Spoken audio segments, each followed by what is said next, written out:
खरोखर या जगात मनसंयमासारखी दुसरी कठीण गोष्ट नाही.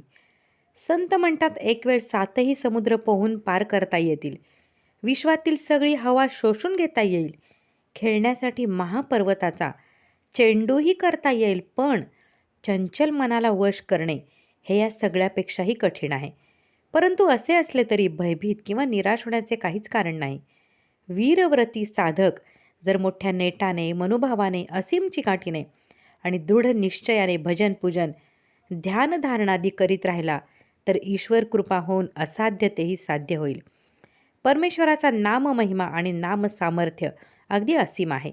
त्याच्या उच्चारणाने पापी तापी दीनदुःखीच काय पण निंदकसुद्धा उद्धरून जातात.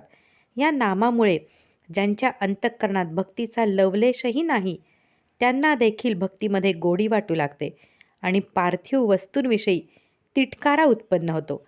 इतर कोणत्याही प्रकारची साधना करणे जर तुम्हाला शक्य नसेल तर निदान नामजप तरी करा व तळमळत्या अंतःकरणाने त्या प्रभूची प्रार्थना करा.